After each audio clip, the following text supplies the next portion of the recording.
വിശുദ്ധ വേദപുസ്തകം നമ്മെ പരിചയപ്പെടുത്തുന്നത് മോശ കയറിയ 5 പർവ്വതങ്ങളെ കുറിച്ചാണ്. പ്രാർത്ഥനയോടെ ശ്രദ്ധിച്ചാട്ടെ ഇന്നത്തെ വചന ശുശ്രൂഷയും നിങ്ങളുടെ ജീവിതത്തിൽ ഒരു അനുഗ്രഹത്തിന് കാരണമാകട്ടെ എന്ന് ഞാൻ പ്രാർത്ഥിക്കുകയാണ്.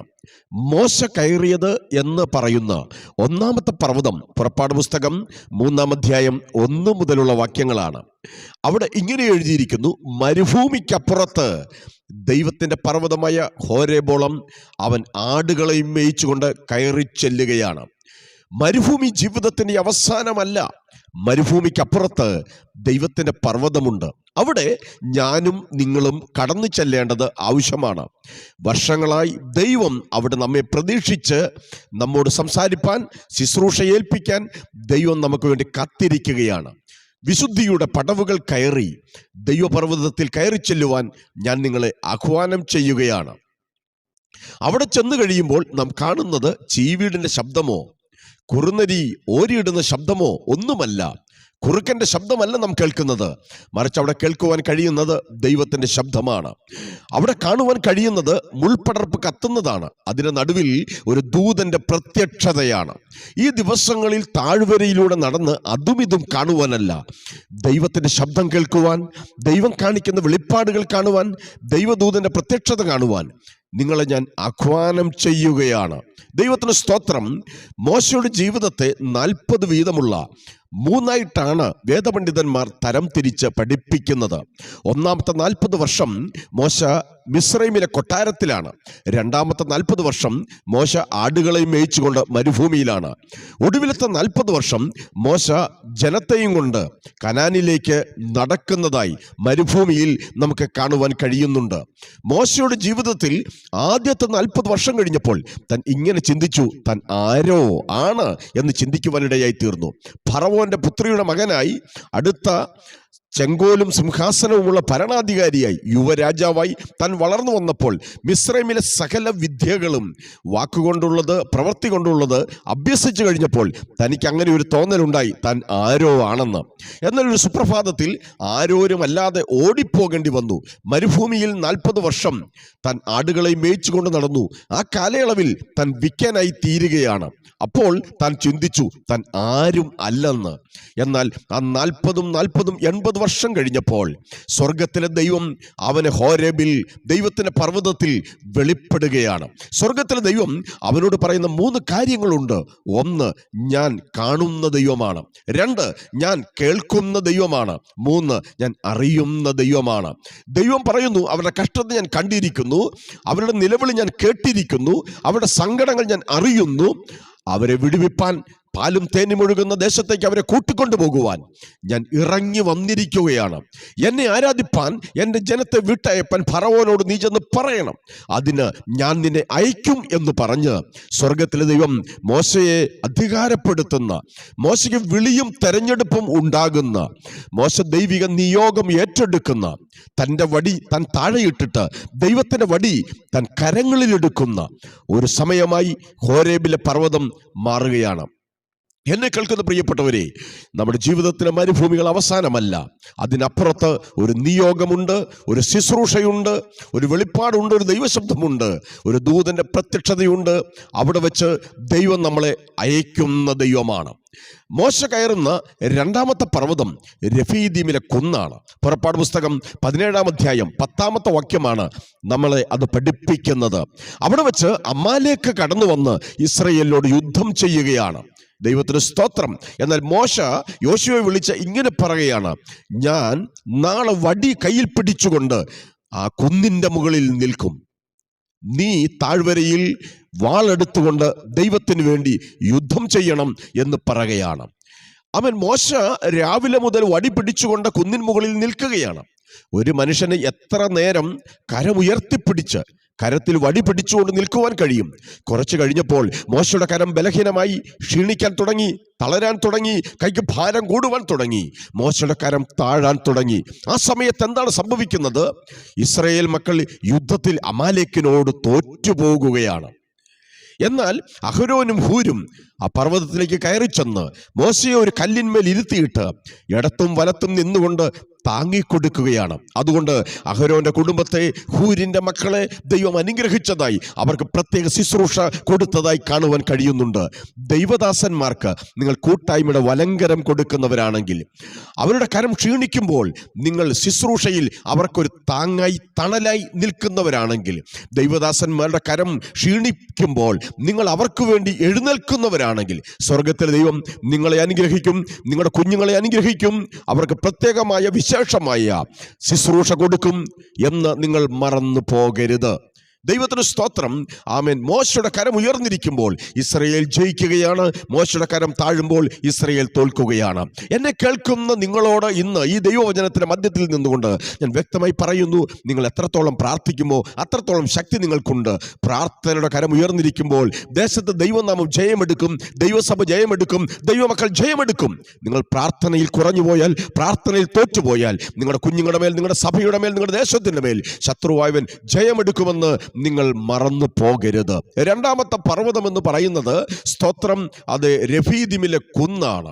ആമേൻ. അത് പോരാട്ടത്തിന്റെ പർവ്വതമാണ്, അത് യുദ്ധത്തിന്റെ പർവ്വതമാണ്, അത് പ്രാർത്ഥനയുടെ, അധികാരത്തിന്റെ, ജയത്തിന്റെ, ദൈവദാസന്മാരുടെ വിശുദ്ധ കരങ്ങൾ ഉയർത്തി പ്രാർത്ഥിച്ച് ജയമെടുക്കേണ്ട പർവ്വതമാണ് എന്ന് നമുക്ക് കാണുവാൻ കഴിയുന്നുണ്ട്. മോശ കയറി ഇതായി ദൈവവചനം പറഞ്ഞിരിക്കുന്ന മൂന്നാമത്തെ പർവ്വതം എന്ന് പറയുന്നത് സീനായി പർവ്വതമാണ്. പുറപ്പാട് പുസ്തകം 19-ാം അധ്യായം 20-ാമത്തെ വാക്യത്തിലാണ് നമുക്കവിടെ കാണുവാൻ കഴിയുന്നത്.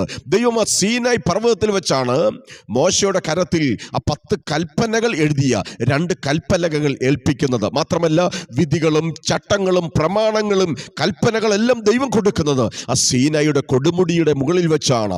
മോശ 40 രാവും പകലും തിന്നാതെ കുടിക്കാതെ അവിടെ ദൈവത്തോട് കൂടെ ആയിരുന്നു എന്ന് ദൈവവചനം പഠിപ്പിക്കുകയാണ്. ഞാൻ ഇങ്ങനെ അങ്ങ് പറയുകയാണ്, മോശ 40 ദിവസം ഉപവാസം ഇരുന്നത് കൊണ്ടായിരിക്കാം 40 വർഷം ശുശ്രൂഷിപ്പാനുള്ള ദൈവകൃപ ദൈവം അവന്റെ മേൽ കൊടുത്തത്.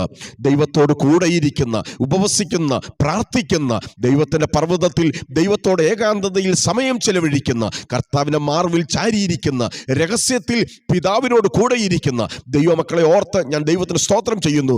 അവരുടെ കരത്തിലാണ് ദൈവം ചില കൽപ്പലകകൾ കൊടുക്കുന്നത്, ചില ശുശ്രൂഷകൾ കൊടുക്കുന്നത്.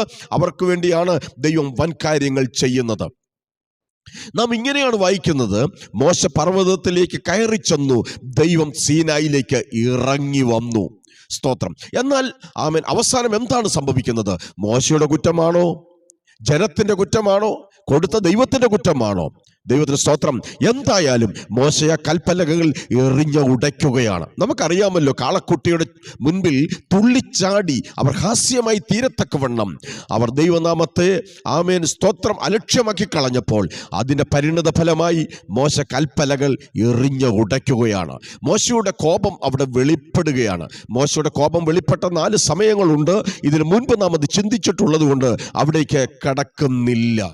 സ്തോത്രം.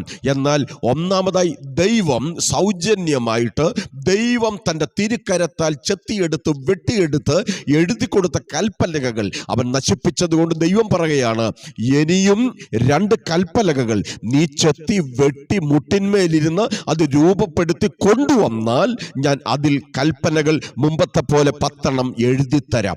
എന്താണ് ഇവിടെ ആമേൻ നമ്മെ ദൈവവചനം പഠിപ്പിക്കുന്നത്?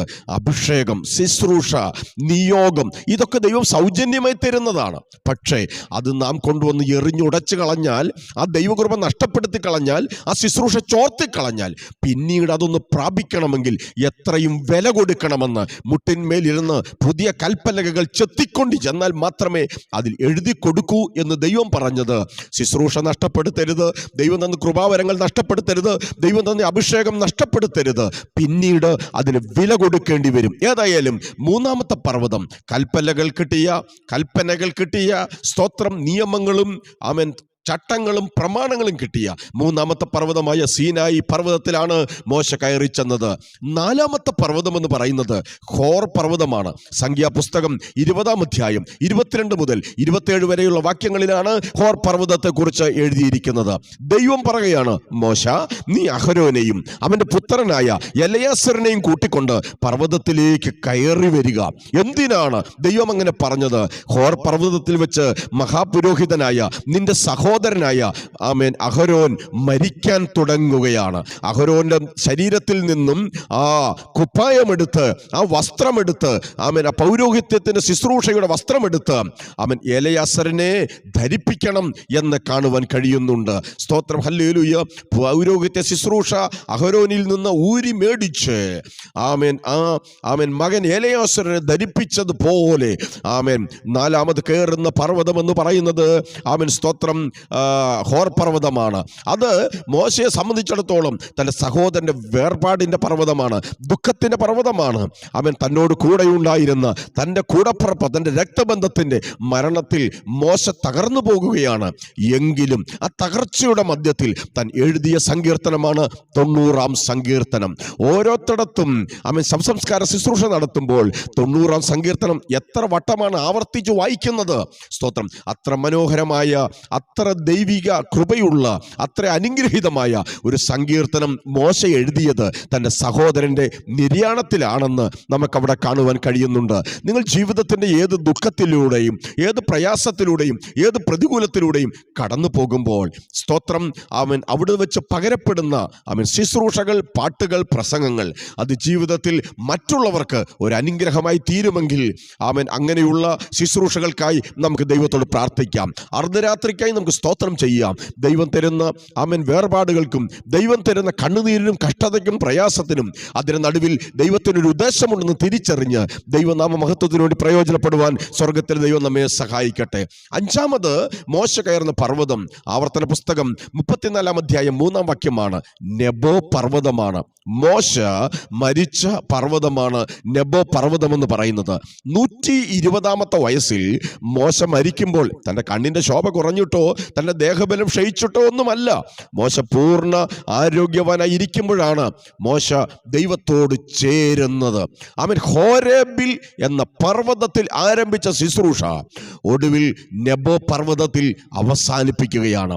പർവ്വതത്തിൽ തുടങ്ങി താഴ്വരയിൽ അവസാനിക്കുന്ന ശുശ്രൂഷയല്ല മോശയുടെ ശുശ്രൂഷ. പർവ്വതത്തിൽ തുടങ്ങി പർവ്വതത്തിൽ അവസാനിപ്പിക്കുന്ന ശുശ്രൂഷ. ആത്മാവിൽ തുടങ്ങി ജഡത്തിൽ അവസാനിപ്പിക്കുന്ന ശുശ്രൂഷയല്ല. ആത്മാവിൽ ആരംഭിച്ച് ആത്മാവിൽ പര്യവസാനിപ്പിക്കുന്ന, ഉയർച്ചയിൽ ആരംഭിച്ച് ഉയർച്ചയിൽ അവസാനിപ്പിക്കുന്ന ഒരു ശുശ്രൂഷയത്രേ മോശയുടെ ശുശ്രൂഷ. എത്ര വലിയ അനുഗ്രഹിക്കപ്പെട്ട ഒരു അനുഭവമാണ് അവിടെ എന്ന് നമുക്ക് കാണുവാൻ കഴിയുന്നുണ്ട്. ആദ്യം ഈ 3 സഹോദരങ്ങളിൽ ആദ്യം മരിക്കുന്നത് മിര്യാമാണ്. അഹരോനും മോശയും കൂടെയാണ് തൻ്റെ പെങ്ങളുടെ ശവസംസ്കാരം നടത്തുന്നത്. രണ്ടാമത് മരിക്കുന്നത് അഹരോനാണ്. മോശയാണ് അഹരോന്റെ ശവസംസ്കാരം നടത്തുന്നത്. അപ്പോൾ ന്യായമായിട്ടും മോശയ്ക്ക് ഇങ്ങനൊരു ചിന്തയുണ്ടാവാം, പെങ്ങളെ സഹോദരങ്ങൾ രണ്ടുപേരും അടക്കി, എൻ്റെ മൂത്ത സഹോദരനെ ഞാനാണ് അടക്കം ചെയ്തത്, ഇനി ഞാൻ മരിക്കുമ്പോൾ എൻ്റെ ശവസംസ്കാരം നടത്താൻ ആരാണുള്ളത്? സ്വർഗത്തിലെ ദൈവം മോശയുടെ അടക്കം നടത്തി എന്ന് രേഖപ്പെടുത്തുകയാണ്. സ്വർഗത്തിലെ ദൈവം അതിനു മുമ്പോ പിൻപോ ആരുടെയും ശവസംസ്കാരം നടത്തിയില്ല. അത്ര മാന്യമായൊരു അടക്കമാണ് മോശയ്ക്ക് ലഭിച്ചത്. ദൈവം തൻ്റെ തിരുക്കരത്താൽ മോശയുടെ ശവശരീരം അടക്കം ചെയ്യുകയാണ്. നിങ്ങളൊന്ന് ശ്രദ്ധിച്ച്, മോശ മിസ്രൈമിൽ വെച്ചാണ് മരിച്ചിരുന്നതെങ്കിൽ അവൻ രാജകുമാരിയുടെ മകനാണ്, അടുത്ത കിരീട അവകാശിയാണ്. അവന് അവിടെ ഉള്ളതുപോലെ ഒരു പിരമിഡോ ഒരു മമ്മിഫിക്കേഷനോ ഒക്കെ കിട്ടുമായിരുന്നു.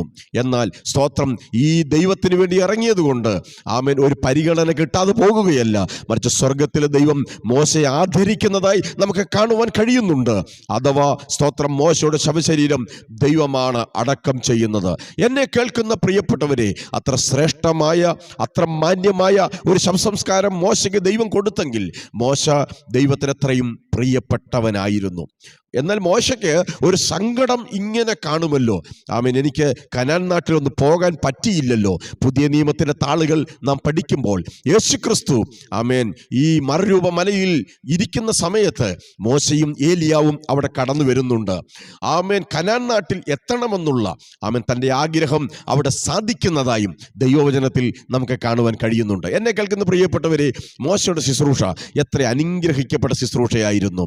സ്തോത്രം. ഒന്നാമത്തേത് താൻ വെളിപ്പാട് കണ്ട വിളിയും തെരഞ്ഞെടുപ്പും ഉറപ്പാക്കിയ ദൈവപർവ്വതമായ ഹോരേബാണ്. രണ്ടാമത്തെ പർവ്വതം പോരാട്ടത്തിന്റെ പർവ്വതമായ രഫീദീമിലെ കുന്നാണ്. മൂന്നാമത്തെ പർവ്വതം എന്ന് പറയുന്നത് ദൈവം കൊടുത്ത കൽപ്പനകൾ പ്രാപിക്കുന്ന സീനായി മലയാണ്. നാലാമത്തെ പർവ്വതം തൻ്റെ സഹോദരന്റെ വേർപാടിന്റെ മധ്യത്തിൽ താൻ സങ്കീർത്തനം 90 രചിക്കുന്ന ഹോർപർവ്വതമാണ്. 5-ാമത്തെ പർവ്വതം എന്ന് പറയുന്നത് സ്തോത്രം ആമേൻ താൻ മരിച്ച് ആമേൻ ദൈവത്തോട് ചേരുന്ന നെബോയുടെ ഉയരങ്ങളാണ്. നെബോ പർവ്വതമാണ്. ഈ ദിവസങ്ങളിൽ സ്വർഗത്തിലെ ദൈവത്തിൻ്റെ സന്നിധിയിൽ പർവ്വതത്തിൽ ആരംഭിച്ച് പർവ്വതത്തിൽ അവസാനിപ്പിക്കുവാൻ, ആത്മാവിൽ ആരംഭിച്ച് ആത്മാവിൽ അവസാനിപ്പിക്കുവാൻ, ഒരു കാര്യത്തിൻ്റെ ആരംഭത്തെക്കാൾ അതിൻ്റെ അവസാനം ഏറെ നല്ലത് എന്ന് നമ്മുടെ ശുശ്രൂഷയെക്കുറിച്ച് ദൈവം സാക്ഷ്യം പറയുവാൻ ഈ ശുശ്രൂഷ നിങ്ങൾക്കും സഹായകമാകട്ടെ. അതിനുവേണ്ടി ഞാൻ നിങ്ങൾക്ക് വേണ്ടി പ്രാർത്ഥിക്കാം. പരിശുദ്ധനായ ദൈവമേ, സ്വർഗസ്ഥനായ നല്ല കർത്താവേ, കേൾപ്പിച്ച മനോഹരമായ തിരുവെഴുത്തുകൾക്കായി സ്തോത്രം. വചനം കേട്ട എല്ലാവരെയും അനുഗ്രഹിക്കണം. പിതാവ് പുത്ര പരിശുദ്ധാത്മാവിന്റെ നാമത്തിൽ ഞാൻ അതിനുവേണ്ടി ജനത്തെ ബ്ലസ് ചെയ്ത് പ്രാർത്ഥിക്കുന്നു. കർത്താവ് പ്രാർത്ഥന കേട്ടതിനായി സ്തോത്രം. യേശുക്രിസ്തുവിൻ വിലയേറിയ നാമത്തിൽ തന്നെ ആമേൻ. നിങ്ങൾ ആദ്യമായിട്ടാണ് ഈ യൂട്യൂബ് ചാനൽ കാണുന്നതെങ്കിൽ, അല്ല ഇതുവരെയും നിങ്ങൾ സബ്സ്ക്രൈബ് ചെയ്തിട്ടില്ലെങ്കിൽ അപ്രകാരം ചെയ്യുവാൻ ഓർപ്പിക്കുന്നു. അപ്പോൾ തന്നെ ലൈക്ക് ചെയ്യാം, ഷെയർ ചെയ്യാം, കമൻറ്റ് ചെയ്യാം. ഈ വചനങ്ങളാൽ ദൈവം നമ്മെ അനുഗ്രഹിക്കട്ടെ. നാളെ കർത്താവ് അനുവദിച്ചാൽ മറ്റൊരു മെസ്സേജുമായി കാണും വരെയും കർത്താവ് നമ്മെ ഏവരെയും പരിപാലിക്കുമാറാകട്ടെ. ആമേൻ. God bless U.